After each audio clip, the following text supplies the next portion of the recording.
The first thing you should know about my friend Andrew is that he's a tool guy. We've talked about his knife skills, his predilection for Farkle, and his fondness for macrometers. The next thing you should know about Andrew is that he knows words are also tools. He is curious about and dedicated to precision of language. It's just another reason Andrew is one of my most trusted friends. The first thing you should know about my friend Mrs. Filholm is that she's kind. After our discussion last week, Mrs. Filholm reached out to my mother to plan a wedding shower for my bride. Even though Mrs. Filholm is busy with 40 million other things, she still finds time to make Delany feel loved and special. The next thing you should know is that as a person planning a wedding, there are few things more comforting than a friend saying, "Don't worry, I'll take care of it. This is meant to be fun for you, not a headache." And that's exactly the kind of thing that Mrs. Filholm does.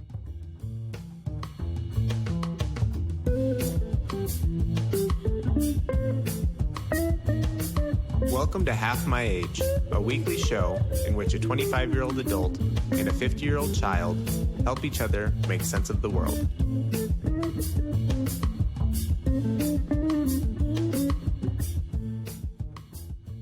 Delany is loved. She sure is. And Very, special. Very loved and special, that one. I kind of tuned out at the end of your opening. What were you saying that you were thanking me for? You're kind. You're planning a wedding shower for Delany. Yeah. No, I heard that part, but what was at the end? That was it. All right, there was something that you were talking about, and I was reading a text. Sorry, my apologies. Precision of language, as we say. Hey, I do want to apologize because I heard you say I have 50 million other things going on, and that's when I realized, oh shit, I have to look at that text. I apologize because Delany responded as I asked her to do with dates and ideas and all of that, and I have not. I think I liked it, and then I had a pretty crazy few days, so I got to get back to her. I'll get right on that, but it's going to be fun. We're going to have a lovely, socially distanced bridal shower in your mother's backyard, and your mother and I we both agreed that it doesn't have to be, no fuss, just real simple. Or maybe we can make some centerpieces. Maybe we can go a little crazy because we know that Delany doesn't need that. Delany just needs it to be, no fuss. She's a simple, easy kind of girl. But we're like, yeah, but we want to do a little bit extra.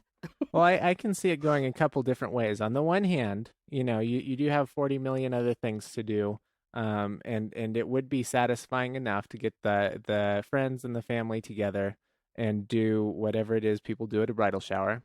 On the other hand, I can see both you and my mother looking for an opportunity to, do something outside the norm, something outside the usual, maybe make some centerpieces, like you said, and do it up differently than they would if you were, going to an office every day. Oh, sure. Absolutely. I mean, that's what that's sort of standard fare for a bridal shower is let's pick a theme and let's make a shit ton of decorations and let's also have a game and a thing and let's Pinterest it for real. That's where is a bridal shower in relation to a bachelorette party? Are there penis themed decorations at a bridal shower? No. Is this more for the older? It's for the ladies? moms and the aunties. A little bit for the older ladies. Certainly, I mean, always a bridal shower. You know what? Who am I? I don't know in this day and age, in this economy, during these times.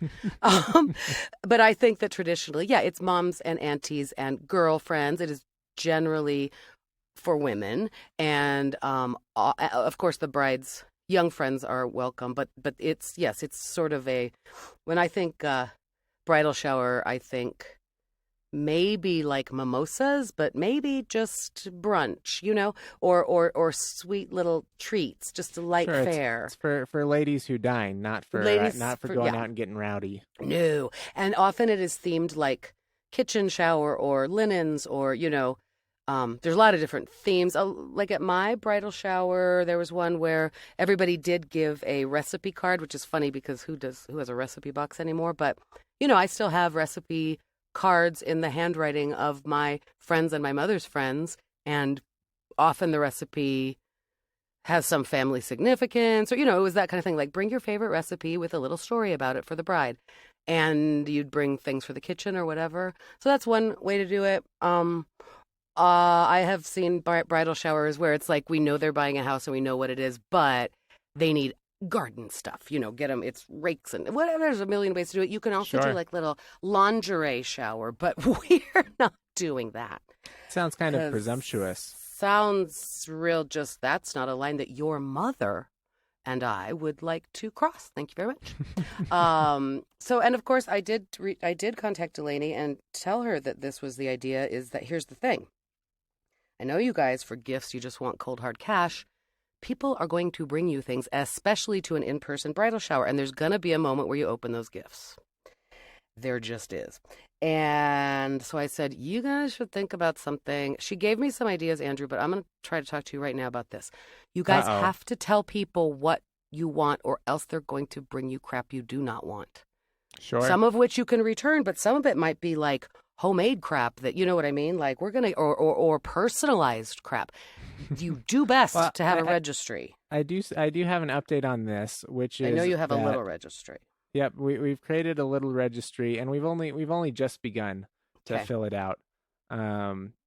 We went on the Target's website, and I guess I still feel similarly as I did months ago when I said I don't really want more shit, and we have been starting the process of home buying, trying to figure out what it's going to take to get our finances in order. Yeah. And the reality there is it's just going to take a shit ton of cash to get our finances in order. Yeah, that's what it is, isn't it? That's funny. But now that there is a house on the horizon, maybe it's 6 months, maybe it's a year, who knows? We're more open to the idea of things. So I went out and I put the biggest, baddest KitchenAid stand mixer on there. That is, I think that is like the traditional wedding present. I need one of these. I kind of wanted one of those floor standing commercial Hobart mixers. Oh, I know. But Delany told me that was not okay. It would not be allowed in the house. So I compromised and I just picked the biggest, meanest KitchenAid. And we've got all kinds of little stuff at Target picked out, but we got to do. There's so many other things. You got to check out the Bed Bath and Beyond and the Crate and Barrel and all those awful stores that I do my very best to avoid every other day of the year. Same. Did you go in person and look, you mean? Nope. We just did it online. That's great. I'm glad you're doing that, and just continue to do that. And I also love, that's why kind of a kitchen shower is the traditional, because a young couple, right, traditionally may not yet have their first home, or they may not, same as you, same timing. Soon we will be buying. But you want to choose your style. We don't know what it's going to be like. We don't know what our furniture is. So you don't want too much stylistic stuff. But hell yeah, a KitchenAid mixer, some knives, some silverware. If you need dishes, if you want to upgrade your dishes, that's a good thing. Good. I'm glad you're doing that. That's helpful. And then honestly, that gives everybody who comes to the shower a chance to give you something that you want instead of crap you don't want. Yeah, I think you're right. And I don't know. I'm looking forward to it. I guess. Getting married is a roller coaster, and you go through different waves and different feelings. And now that we've told everyone, or no, I guess we haven't told them, the dates are still on their way. But in our mind, we've told everybody that they can't come. Now it changes everything, and I'm wading into it and seeing how it feels. And it feels good, and it feels like I might like some gifts, and it feels like, I'm just in a different place today than I was a month ago. Yeah, it is a roller coaster. A wedding and life is a roller coaster. We all feel differently than we felt a month ago. I'll tell you that. Yeah, I guess you're right. Maybe it's partly to do with the wedding. Maybe it's partly to do with the ever-changing pandemic. It's a good reminder, once again, that it's never the same damn river anyway. Life is about change. Expect it. See how I'm getting ready to interview for jobs? See how I work things into that, expect change and work with it. Growth and transformation, Andrew. So I thought maybe that you couldn't record today. You had one block in your day today, which is, you couldn't record from 2 to 4. And I suspected that maybe that had something to do with work. And then I give you a call at 4:15 only to realize that your hands are dirty with clay. What were you up to today, Mrs. Filholm? Usually Thursday afternoon is when I have my little neighbor come over for clay class. Oh, that's sweet. I see. And this is my normal the time. situation. That's why your lawn's being mowed, because you're trading clay class for lawn mowing services. Mm-hmm. That seems like a good trade. It seems good to me. I feel like I'm winning on that because I don't have to mow my lawn and I get to have a 10-year-old come over and, make lavender wreaths or do hydro dipping. Anyway, point is today she didn't get here. Her family forgot about the time or lost track of time or whatever. So I just went, cool, I'll just throw by myself. So I've just thrown some nice big vessels. That feels good. It doesn't technically feel good because my hands hurt, which is my worst nightmare, but nothing more about that someday in the future when they're healed. My cousin Nicole called the day after you and I spoke to tell me that her September wedding, same thing. We're uninvited. They're doing exactly what you're doing, and they were in exactly that mode of, we don't exactly know what it looks like, but we are going down to parents and siblings, And I felt so badly for her. In fact, I said, this is kind of like making the calls when my daddy died. You don't have to do this to all of us. You know what I mean, Nikki? Postcards, totally fine. And she said, no, I feel like, she said the loveliest thing. She said, I'm making calls to a certain number of our very big family because these are the people who have a stake in it was like we were talking about. These are the people who feel like they helped raise me, and I also think they helped raise me, and so I'm going to call them. And it was interesting because it felt very much to me like she was worried she was disappointing us. And it was just with such a full heart that I went, oh, girl, you're the one who's disappointed, And we talked, as we did, you and I last week, about things like maybe encourage a video submission from people, and maybe we, your girl cousins, can do the details of that instead of running the coat check, we would be there at your wedding to help, and maybe we can be in control of, or not control, maybe we can sort of take some of those details off while you plan what will be a wedding, but not with all of it, and then the cousins are sort of already planning tune-in parties. They are going to live stream it, and, some of the cousins who live in the same town are like, we're going to go to Uncle Bobby's pool, and we're going to wear fancy hats and tune in and just be there. So how cute. So that anyway, and she, same thing as you went through, and she actually told me that she had been to a wedding. Anyway, doesn't matter where or anything. I don't know the people, but she said that didn't follow the social distancing guidelines at all. And she goes, we were the only people wearing masks. She said people were eating out of, a buffet, troughs of food and shit. And she said that's when she knew actually that it was done for her, that she had to make this change, because she said, that is how you want a wedding to be, but I can't do that right now to my older relatives and things like that, right? So that was interesting. But yeah, tis the season. But again, I mean, like her, I said, in some ways, even though we're not there bodily, your friends and family will be marking that day, and our hearts will be with you, and we are going to be so happy to send in whatever video or cards or whatever you request, because we know you're disappointed and it sucks, But it's all okay. So yeah, and you get to register for gifts. That's great. One of the things she did mention, Delany mentioned, that you had a little registry started at Target, and I was relieved. That was my goal today, was to convince you already done. Because one of the things she mentioned, which I could see being cute, was maybe like gift cards for date nights and stuff like that. It could be cooking class. She said the same thing to me. Mm-hmm. And I went, that's cute, and we could cute it up and make it fun, but people do not want to give gift cards. They just don't. Yeah, that's fair. Mm-hmm. Mm-hmm. Mm-hmm. Some people don't. Mm-hmm. The gift card thing, I can't help but look at those gifts from the perspective of my economics class, which is that cash is the best gift, because there's no cost associated. Like if you give someone a gift card, they're locked into using that money at that particular place. Right. It's just messy. But I understand the social norms. I understand the desire to give someone something special that makes you think of them. Yeah. I don't know. But you're splitting the difference in a way I respect and admire, Andrew, because you're right. You just go, it is the social norm. People want to give gifts, and it comes from a lovely freaking place. The problem is that when people want to give gifts from the lovely place they're coming from, they give you shit and you don't want it. And then either way, you're going to get in. Somebody's going to buy a KitchenAid mixer, not from that place because they get a deal, and you're going to have to return some. There's going to be returning in your future. Oh my goodness, returning! I'm a newbie returner. Up until I met Delany, I would buy the wrong thing and just sit on it because I'm a bad person and I deserve that kind of suffering. God. But Delany, she's an online shopper, buy 3 things, try them on, send 2 back, that kind of thing. She's just a returning fool. So I don't think we'll have any trouble if we get gifts that need to go back. She is all over it. Awesome. I have been a returning fool, especially at those times in my life.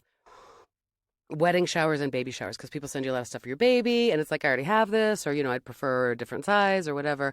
There was one point, actually, back in the day when Target banned me from returning for 30 days. And I kept coming they had in. Your and number, they knew ya. They literally did. And I would come in and go, look what I just did. I returned it and bought more stuff. I brought in receipts and said, I'm doing a legitimate thing here. I had a baby registry, and now I'm just buying the stuff off my registry and I was a criminal, I guess. So they banned me for 30 days.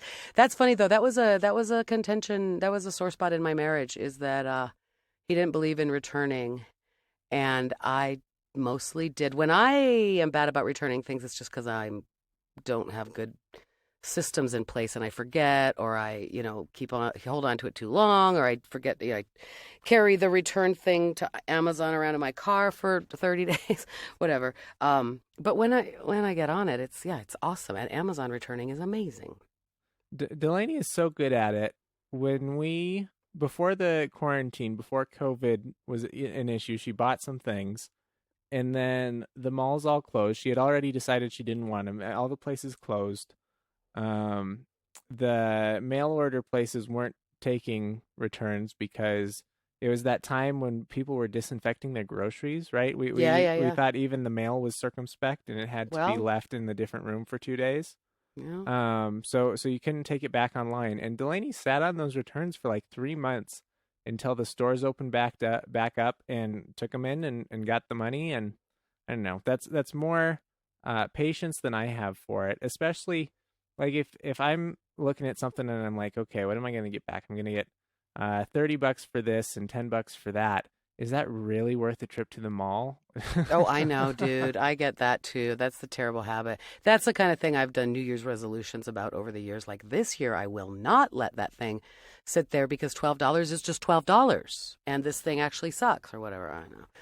I did not. That's impressive. Yeah, that she sat in it and then returned them when they were ready and had that organization in place. That's it. You just got to have your return pile and deal with it. I dealt with that during the shutdown by just not buying anything. Mm-hmm. Really, almost. Really, except gardening crap.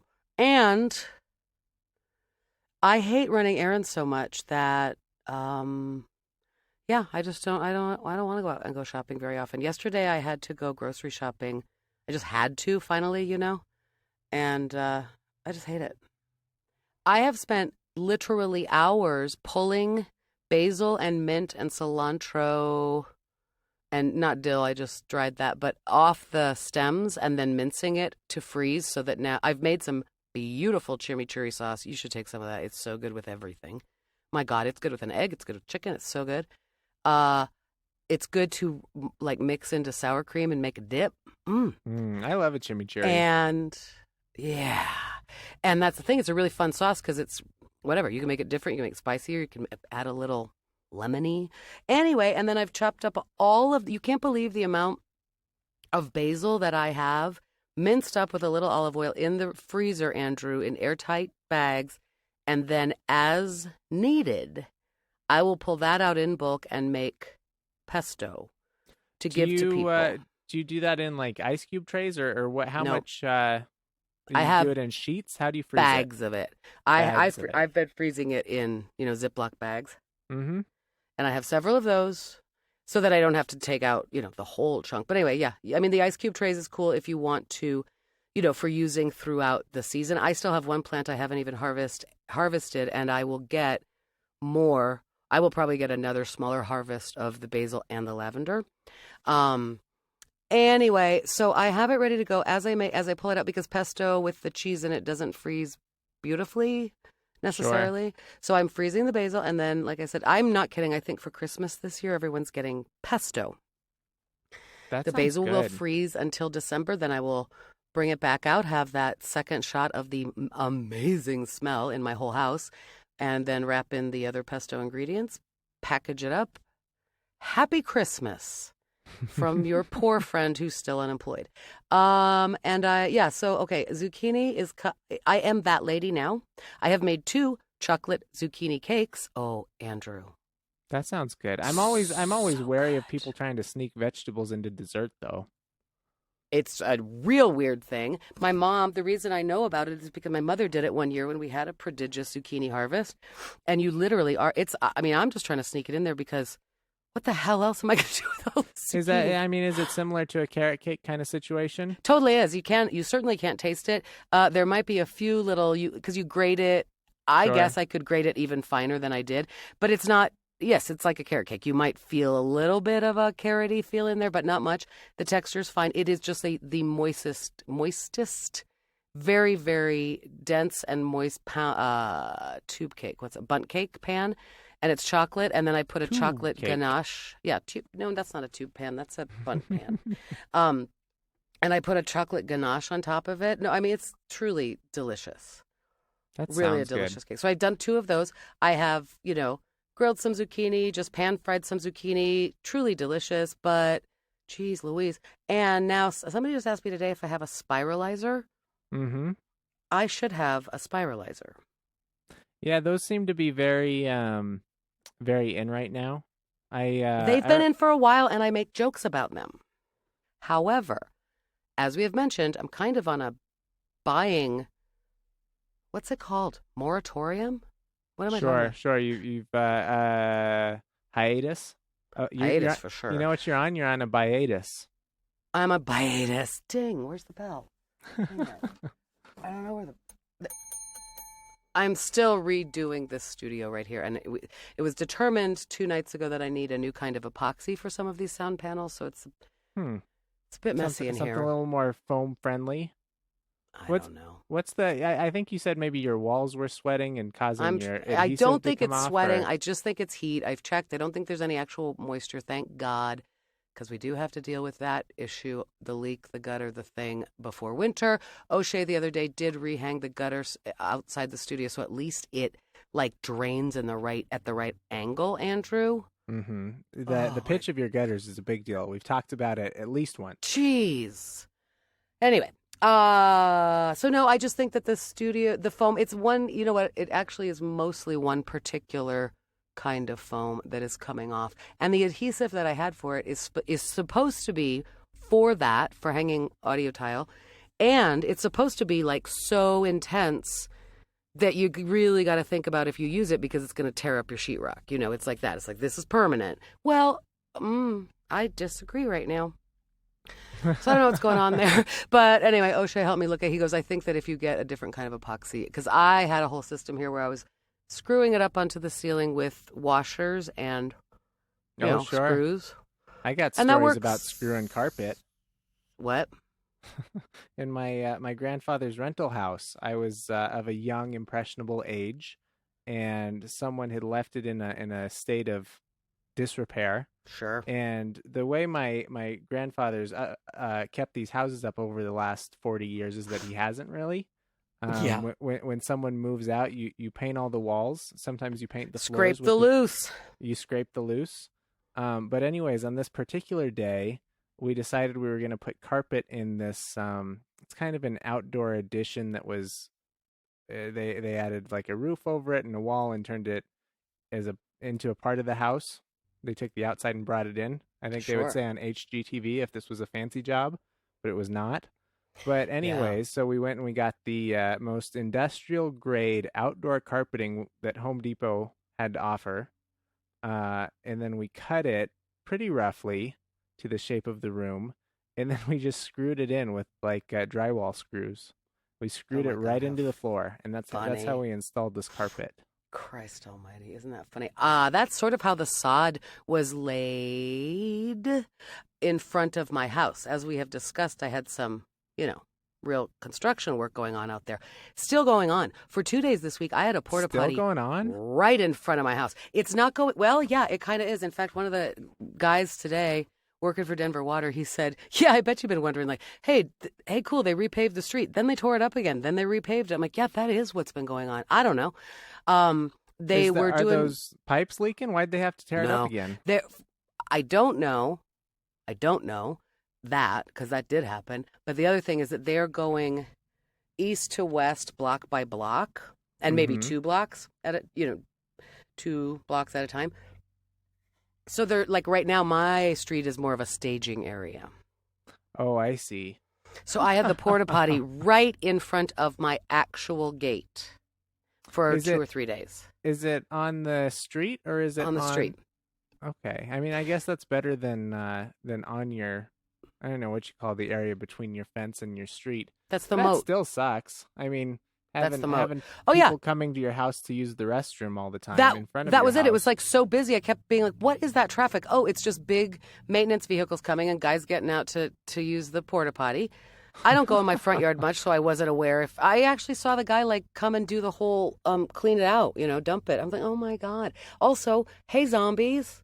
You see spa vacation. The large men coming out of the porta potty, hiking their britches up, buttoning their pants, giving them the zip and the cinching down the belt. You seen that a couple times? Yep, exactly, like a lot. Anyway, okay, so they tore up part of my yard, and then they lay sod. Right, that was the deal. And my neighbor across the street, who is now mowing my lawn, she told me, "Hey, they mentioned to me that when they lay that sod, we got to watch them." And because they might do a shitty job. And I was like, cool. Well, I was gone from my house, I guess, the entire day because when that happened, paddleboarding, I think, because I came home one night and I went, oh shit, they laid my sod. And I immediately got water on it, all that. It could not be more comical how bad it is. I mean, it's just a joke. Is it's it exactly salvageable? like I don't think so. I pointed, it's like they rough cut a piece of carpet and screwed it down. The part that didn't actually make, it doesn't matter. No, I don't know that it's salvageable. There were guys out there today and I went out to look at it and I was laughing about it.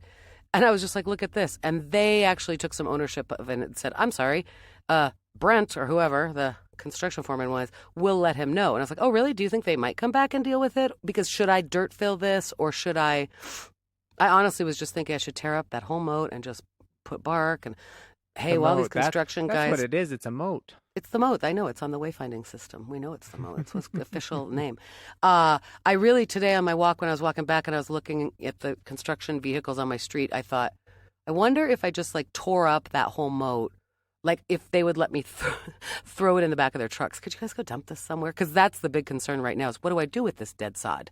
And one of the guys today, he goes, I wish I had the money that we wasted on sod on this project because it's happening to everybody. Either the sod is the nicest patch of grass in their whole yard. Oh, sure. Right? Because they're crappy yards in this neighborhood. Or, like mine, that was the crappiest. I mean, that moat has never been good and I haven't determined what I'm doing with it. So I kind of half-ass. It's just shitty. And the rest of my yard looks pretty nice. But my lawn. But I would prefer not. It doesn't matter. So anyway, the guy said... yeah, in some cases, it's the nicest patch of lawn in their lawn. And in other cases, it looks like hay now. And at least there was something growing there before. Anyway, whatever. I don't really care. And I think it's funny. And I really don't love all the construction because it's been very noisy and it's been very hot. And that's a bad combination in my little frantic brain. But I mostly stay, in the cool house and on my compound in the backyard. And it doesn't affect me too much. And I don't mind watching construction. I am like a 4-year-old boy. I go out and just watch it. What is he doing now? I love it. I really do. It is fun to watch construction. Oh, I also like my evening walk these days. I'm getting 2-a-days. I think I mentioned last week because I'm going insane if I don't have 2-a-days. But now, construction workers, at least on the 2 job sites near my house, they tend to get there early and leave early. So 4:30, it's totally abandoned, and you can go walk. I mean, there aren't any fences up at this point. The building's built. You can go walk up and around, and I guess if I wanted to, I could even go inside and take a look. But it's so satisfying to see all the, they leave everything. It looks as if it's a ghost town that's been abandoned. Tools are just left on the floor where they were when the guy was, Oh, really? Yeah. Well, Tools. Tool everything. If you need a cherry picker, they often leave the keys in the cherry picker. If I if I was a thief and I had anywhere to put all these commercial tools, I would be so tool rich. Okay, but not like hammers and stuff that you could pick up and pocket. You could take a hammer. They've got hammers there. They've got hammers lying around overnight? Just lying around. No kidding. No kidding. No joke. That's stunning. Why don't people steal those things? Because you live in a movie set, I guess. Can you imagine in this neighborhood? I think it's because we live in a movie set. But I wonder, though, because down in the neighborhood where my house is, we left ladders out on the porch 300 days a year because my brother's was a roofer, and nobody ever took the ladder. So I wonder what kinds of things people steal or don't steal, you know? Well, that's interesting to me because my understanding is that tools get stolen a lot, and it always breaks my heart because that's how people make their livings. My dad I have some of my dad's tools that once had his social security number inscribed in them. Why is that? Because back in the day, that was a way to identify your things, and it was a number that you didn't mind sharing. Can you imagine? Like on our bikes, like anything valuable, my dad would take a little engraver thing and engrave. That was one of the ways like he could prove it was his. I don't know. Maybe I think that was done. I don't think it was just a Mike Lane thing. But I mean, tools were so valuable. The construction guys left a shovel at my house, and I have had it leaning against my fence, assuming they will take it. And I've almost sort of said to somebody, I should have said to the foreman today, hey, you guys left the shovel. Do you want it back? You know, whatever. Because honestly, I think it sucks when people lose tools or steal tools. But then I'm like, well, they don't seem to notice it missing, and it's a pretty good shovel, and maybe that's my pay for dealing with having a porta potty in my yard and having bad maybe that's sod. your porta potty pay. Maybe that's your recompense for having shit sod. Yeah, Maybe they left you the shovel knowing that you need it to dig up their awful work.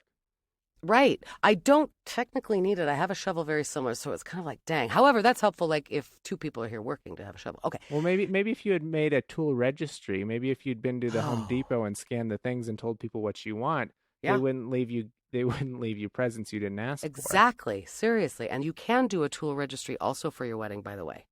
I wondered about that because you totally I want the things I want. I want motorcycle toys. I want Home Depot toys. I want all kinds of things that don't really have to do with KitchenAid stand mixers or linens, and I feel kind of silly asking for those. It's not silly. Tools are for your house. People want to give you shit to fill your house. Like I said, I went to a shower once which was yard stuff, so it was really like the sprinkler that they registered for, and the patio chairs, you know, and the umbrella stand. Yeah, why not? No, registered Home Depot. Well, for your wedding. We're not giving you that at the girl shower because that's for you. We're giving stuff for both of you, but bridal showers tend to be more, like I said, kitchen or linens or, you know, girly crap. But it's Softer for both things. of you. Softer things, which is bullshit because those are just as much tools and they're going to sustain your family. So, but you can register for tools. Well done. I think you should. For my first wedding, we registered for rock climbing equipment because that was one of the things we liked to do together. That does sound fun. Mm-hmm. All right, I'm doing it. I'm putting all the motorcycle stuff on the registry. Not motorcycle stuff. It's like the same thing. Tools. It's like the same as rock climbing. Is it for Delaney your has a motorcycle? I know. Okay, that sounds suspicious. That sounds like Andrew toys, like a lawnmower and a hammer, a socket wrench set. That feels like for the household. Sure. I got a question about lawnmowers. You said your lawn is being mowed right now as we speak? Yeah. Do you still have your electric lawnmower? Is that why we can't hear a thing, or is it because the studio is so soundproof? So soundproof. Wow. I do have my electric mower, but I don't use it. It's my neighbor, and she's using, I think, a hybrid. Or I think it's battery powered, but it's loud. I mean, I can hear it. Vaguely, but we can't because of the magic of technology, Andrew. Hey, can I tell you something about comedy? You can tell me whatever you want about comedy. Okay. Because I had kind of a crazy week in other ways. And oh my God, the rejection letters from jobs are that's fun. That's fun. Is that Golly, is that it's comedic? demoralizing. Is Pardon that what me? we're talking about? No, sorry, no. No, what I want to say is the thing that's going very well is the comedy because last week I had 4 shows in 3 days. So comedy's going well. But the thing I wanted to tell you I thought was very interesting is that a year ago even, I would have told you I really prefer performing when I can't see the people, right? Even Mama Bear shows, I prefer it when I'm You on mean a like stage. on a stage with Yeah. bright lights in your eyes? Yep. Is what you're saying. Exactly. Bright lights in my eyes. I prefer it when I'm at the, auditorium stage at South High School with the lights in my eyes and the people are out there, the anonymous masses. I kind of would have told you I prefer that to the show in the library, which has, 40 people in it, great robust audience, but oh God, now I'm looking at their eyeballs. The shows always go really well. I'm good at that, but I would always have told you I prefer it. I used to seek out open mics that had that situation.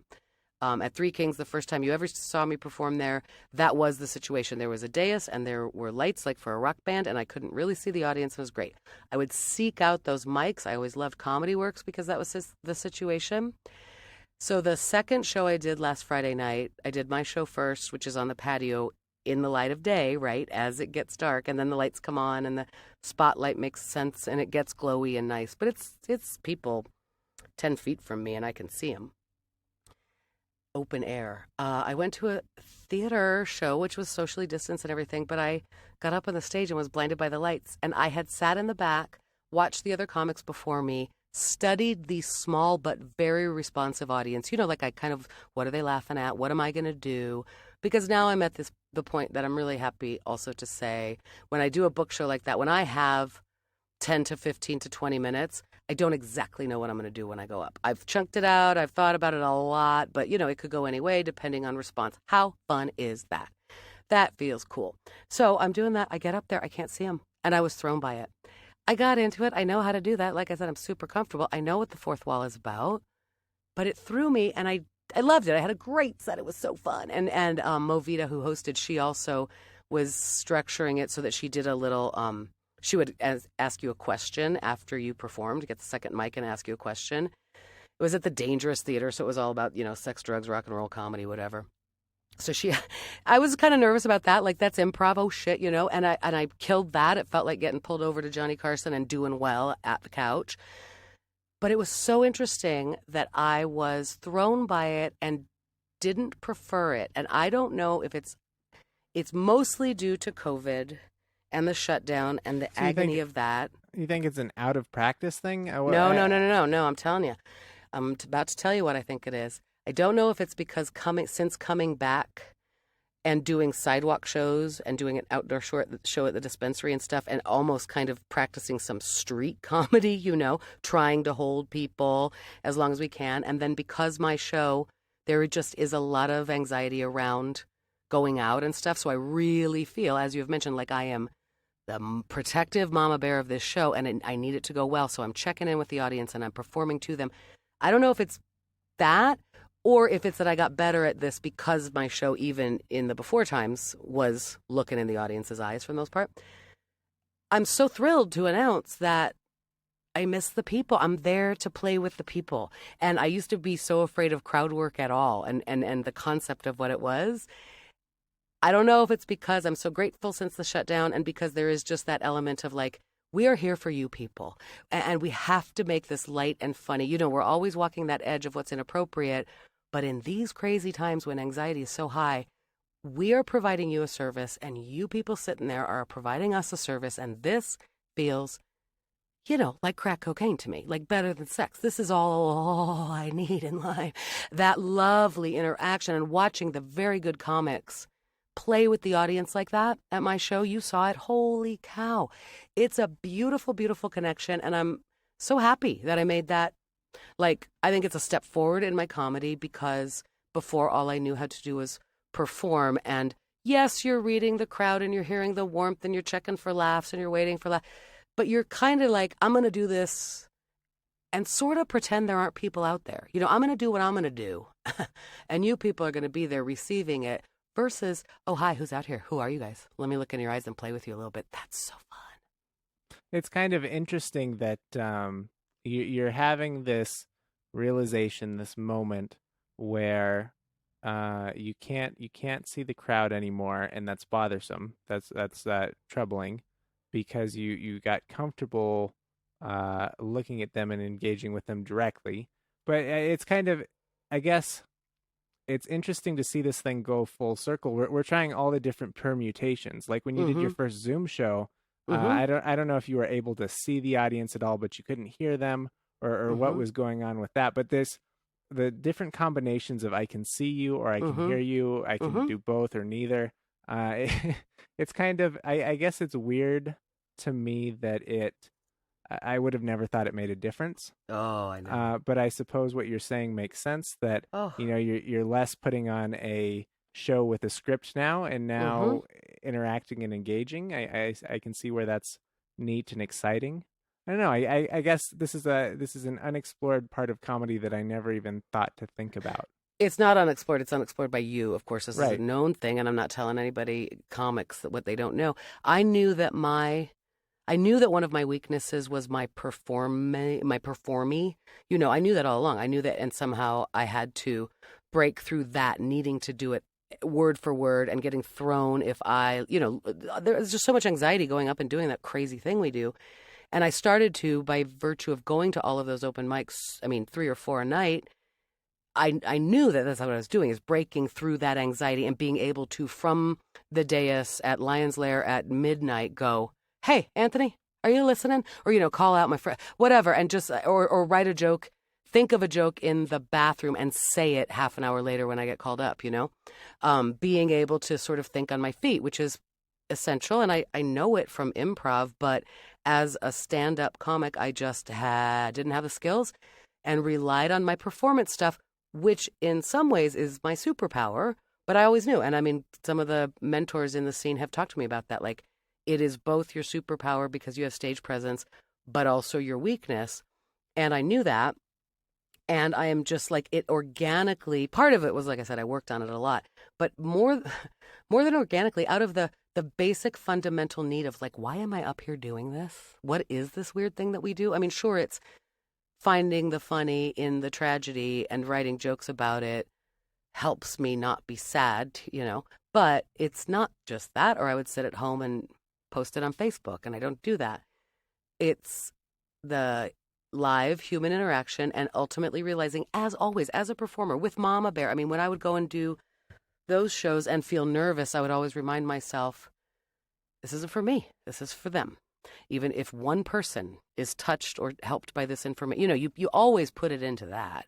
But there's so much of performing where I go, it's really just look at me, and then I worry about it, like, who the hell am I? Why do I need that attention? It is all of those things, but it is ultimately the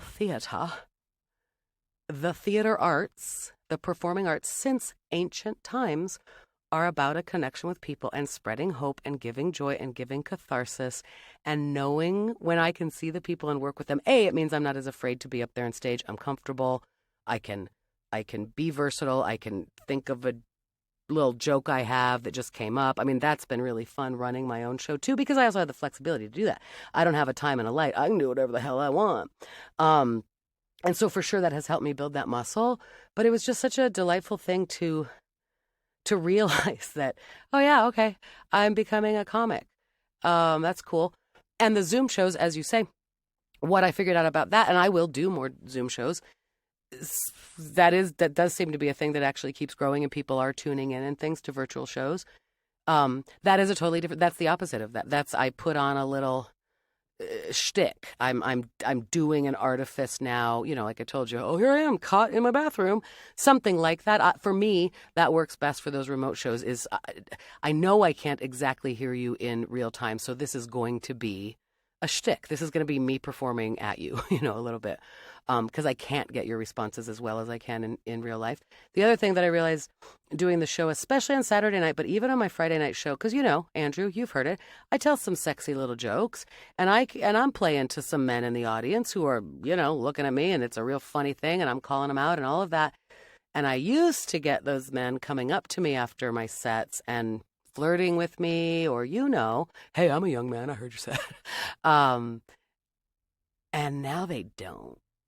There was a guy on Saturday night, I did an amazing show in Parker, and there was a guy flirting with me hard, and I was like, oh cool, I can't wait till he hears my set.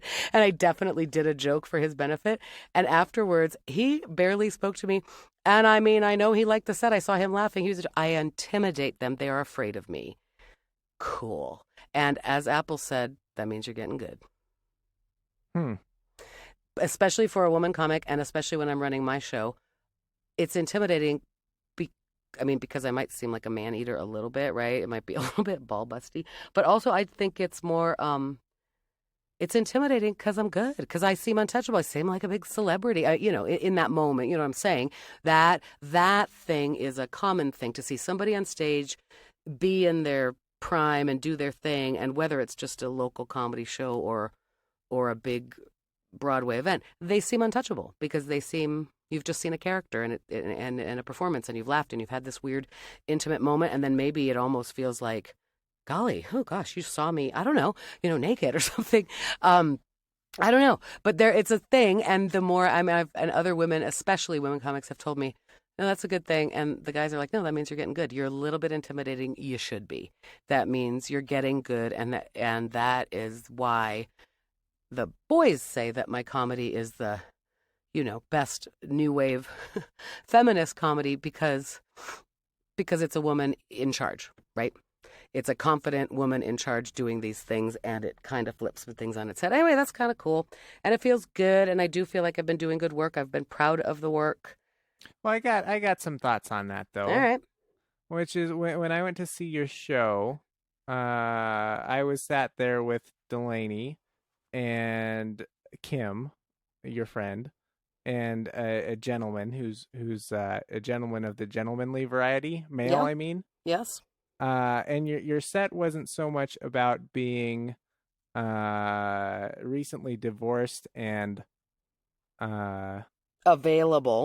Available, sure, as it was about I'm in a not relationship, but the content of your jokes was different than it used to be, right? I think you're actually putting something different out there than you used to, which is when you're fresh off your divorce. mm-hmm. There was very much I'm a lady on the prowl. Well, let me tell you, that was one of the running themes in your show.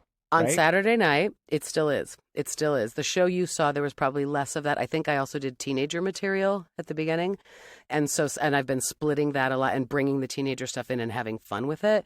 And so that I always present myself in those cases as whatever. I mean, often if I'm doing teenage material, I don't mention being divorced, or it's the transition is like, they suck so much that we got a divorce or whatever.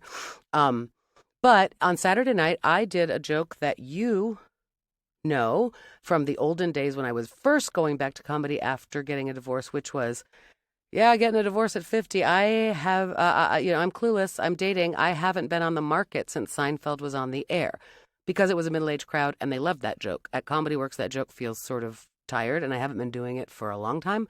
But that joke killed that night. And so I very much went back to the original kind of material. I included some of the material that you're talking about, but it was just along the lines of all of the kinds of men that you could be dating out there, here's a kind, you're going to love it. So still putting it out there as, no, yes, the jokes I've got new material, period. But no, specifically on Saturday night, and that guy who was, he was still flirting with me and being cute at the end of the night, but I just sort of was surprised he didn't come up and like go, can I have your number? And I think that would have happened a year ago. And I think it just is, the jokes have also gotten more confident, when I used to be sort of oh my God, I'm so clueless about dating, and oh my gosh, thanks to all of these men being willing to, give me a chance. I definitely changed it along throughout the past year into, you lucky, lucky men who get to date me. There's a little bit of that, and that is also why I think it has gone to being a little intimidating, Sure. It's a status thing. It does feel like man-eatery a little bit. I think the feeling of it, the tone has certainly changed. Mm-hmm. And it's gotten funnier. Not to mention, if you see a guy in the crowd and y'all are flirting, I would think it's a red flag if someone gives you their number after seeing you in a show. Oh, right? it is. This is what I'm saying. This is an excellent thing that's happening here. And part of it may be that they now recognize, oh, that thing, she's flirting with me in her act, but that's an act. And she's a little bit unapproachable because she was on the stage doing that. And here in real life, I can see with my own eyeballs she's a different person, right? That may be part of it, is that I am making that more clear. No, it is a red flag when a guy gives me his number. Suppose it's but a also year a ago, it was different type of happening a show lot. As well, where previously you might have been one of many in an open mic thing, and now it's an organized show. And an open mic feels more approachable, I guess, right? Yeah, that's true. Like, I think that may be true. That at a showcase, that may be true. And it's easier to say, oh, this is just an act, versus at an open mic, it's a lot of people who go up and they want to tell you about their day, and they want to tell you about the whatever. It's a lot less like intentional comedy and more an opportunity to vent, I suppose. Yeah, it can be. It can be like therapy. Yeah, that's true. And also, P.S., who are the people who go as an audience to open mics? Maybe those are the people who just naturally give their numbers to ladies and don't understand boundaries. Yeah, that may be true, is that it's just at a showcase. Well, either way, it indicates that I'm getting better because I'm getting booked on showcases and I'm killing. Right. I'm not saying you're not intimidating, and I'm not saying you're not getting better.